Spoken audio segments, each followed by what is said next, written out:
What I'm wearing here is far from normal to people in modern society, but you don't know the half of it. This tunic, this capuche, together called a habit, used to belong to someone else, and I took it from him after he died. Which may sound really weird, because it kinda is, but it's actually a Franciscan tradition that goes back centuries, and it has absolutely changed the way I live my life, and might actually change yours as well. What I have to share is honestly one of the most fascinating and telling secrets about the Franciscan order. I want to reveal why we do this very weird thing, the heroic story of the guy who used to wear this, and how his life came to a tragic end, and most importantly, how this practice can actually make your life 10 times more meaningful. But first, we've got to take a step back and take a look at the history of religious habits in general. Why do Catholics wear clothes like this in the first place? If you've ever seen a monk or a nun, even in just the movies, you know that they wear a particular style of clothing. While the styles have varied over the years with some particularly creative configurations, the essential style has remained the same.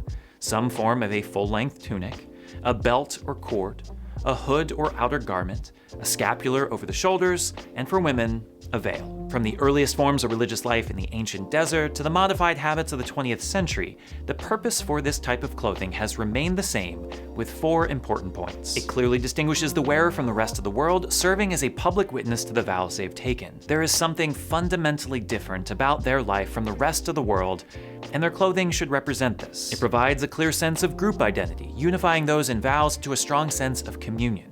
You know, when you're in this garb, you've become part of something much larger than yourself. It reminds the wearer of their commitment to God, thus guarding against temptation and impurity.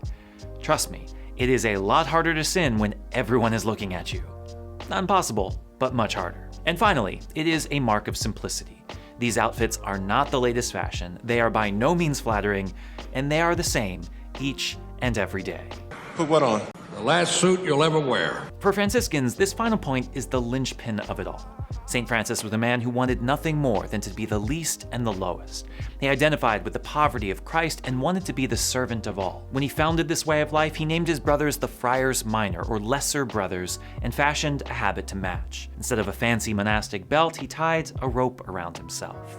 Instead of nice linens all the same color, he had the brothers use any cheap fabric they could find, often stitching together odds and ends to make it work. Today, things have become a bit more uniform for Franciscans, but some things continue to hold true. There is no uniform color we are to wear, which is why our pictures are going to be filled with any and all shades of brown, gray, and even black. Habits are not replaced with the first signs of stains or fading.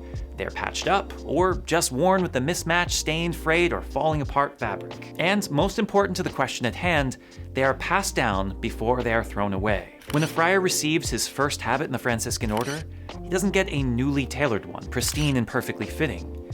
He gets the habit of some guy that went before him, worn, battered, sometimes not even matching.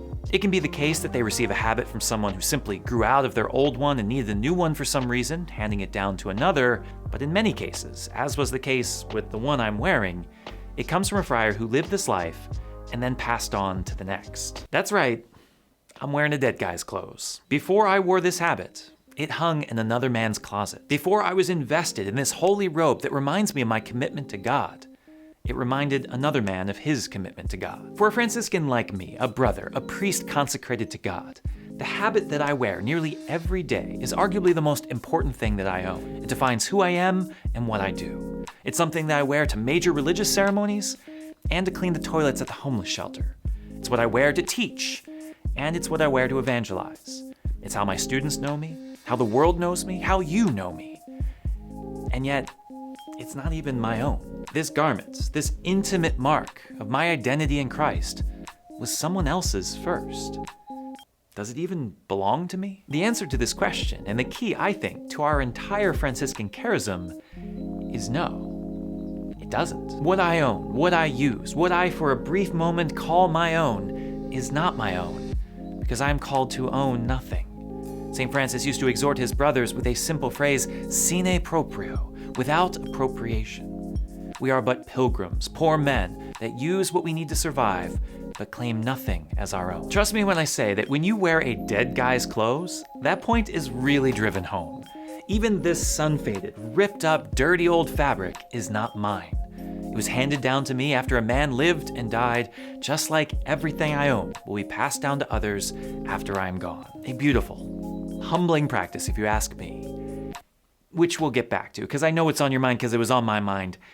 Who is this guy? Whose habit am I wearing? Now, given some of the recent history of the church, you may not want to know whose habit you're wearing, but I just kind of had to know. And luckily for me, his name was written in the back of the tag, and even more luckily for me, the man was a legend.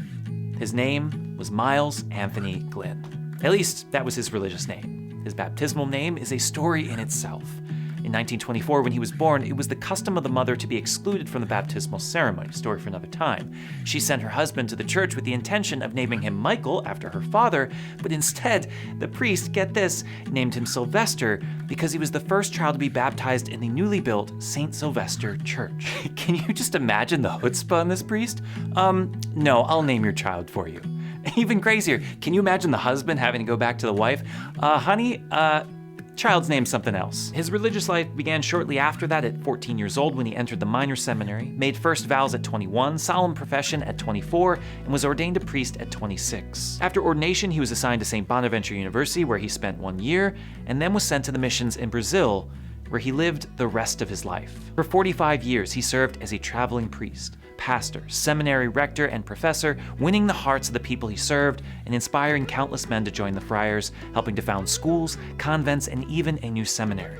He was described by those who knew him best as an optimistic visionary, a happy warrior, and a man with a great sense of humor. Unfortunately, and seemingly out of nowhere, at the age of 73, he suffered 2 strokes and was diagnosed with prostate cancer. After 45 years, he was forced to return home to the United States, entering a nursing care facility on the day St. Francis died, and passed away himself just a few days later, leaving me with this habit and quite the legacy to fill. Every once in a while, when I'm getting too full of myself, thinking I'm all great and mighty for making a few YouTube videos, I think about that. I think about a man who gave 45 years of his life to the missions. Think about a man who founded schools and convents, who taught multiple generations of friars and priests. Even if he had multiple habits and wasn't wearing this exact one most of the time, the man whom God used to do extraordinary things wore this habit first. That will change your outlook on life a bit. Which you might be thinking to yourself is a really cool Franciscan tradition, but how exactly does that affect the rest of us? Are we supposed to shop at thrift stores the rest of our lives? I mean, it's not the worst idea. While that's not exactly the point of this video, you could definitely see how such a practice would have an effect on people, grounding you in the charism of St. Francis by living simply, humbly accepting what was once someone else's as a way of remembering that we take nothing with us from this world. But don't get caught up on the clothing. It's just an example of, I think, the larger point, which is that there is something truly life-changing about this notion of sine proprio. What if we could go through this life as a pilgrim, claiming nothing as our own? What if even the things we bought new, we approached as items that we are simply borrowing and using? What if we looked at our cars, our houses, our dining sets, our furniture, whatever it may be, as something that someone else might use after us? While there are certainly plenty of products that will be used by no one else after us, a sad product of a single-use throwaway culture, there's still something significant about viewing everything we use within the context of our own mortality. That we came into this world with nothing, and we will leave this world with nothing. This first habit that I wore reminded me of this because it belonged to someone else before me, and the habit that I now wear reminds me of this because I know that someone else might wear it after me. Everything I have, everything I use is but a gift to be used, never to be owned, an opportunity for thanksgiving and humility. Lessons that I needed to learn before I became a priest, even though I didn't want to be ordained at first, and my life almost turned out very, very differently. Stories you might want to hear.